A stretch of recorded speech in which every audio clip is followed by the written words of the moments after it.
is improv, you're not supposed to prepare. That's right. Yeah. Okay, ready? Go. All right. Morning, everybody. Good morning. So my topic, my little post-it note from Eamon said, tell me why coaching effectively is important. And so I thought about Pete Carroll coaching Russell Wilson and how, I'm sorry, he's a hell of a lot better than Cam Newton. But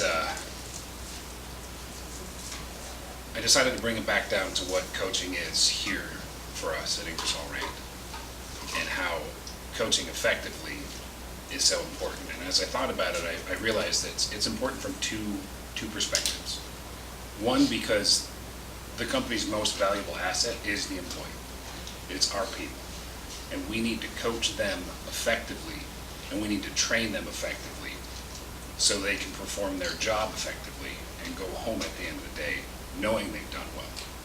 That's number one.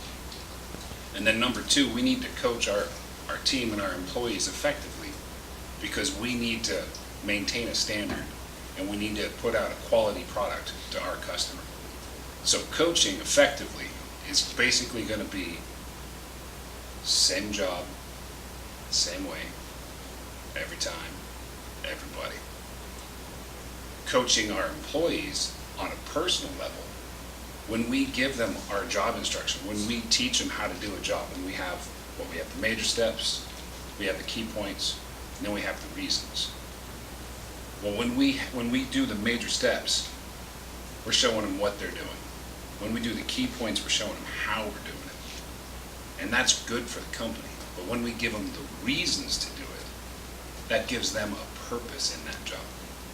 That gives them the ability to buy into that job. So they can, as they do that job day in and day out, before we move them on to something else, before we train them in something else, they have a purpose to it. And I don't know about you guys, but if you go to work every single day and you don't have a purpose for what you're doing in that job, you your morale goes down pretty quick.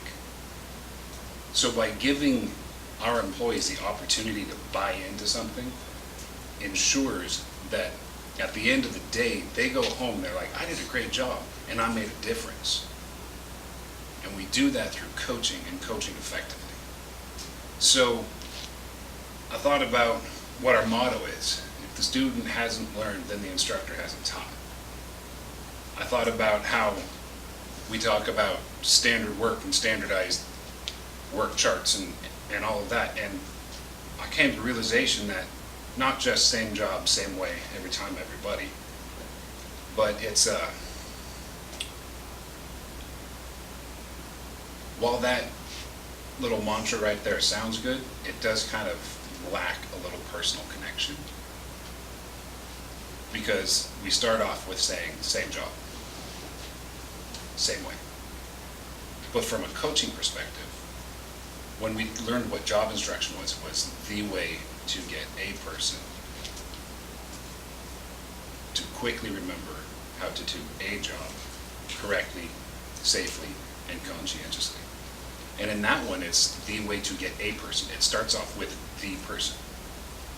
So from us being in these coaching roles, what we need to do is we need to engage the person first and then the job second. When we all sat here and watched Andy walk through the correct work instruction, for probably the first 2 minutes, he didn't even talk about the job. It was, how you doing? What brings you here? Tell me a little bit about yourself.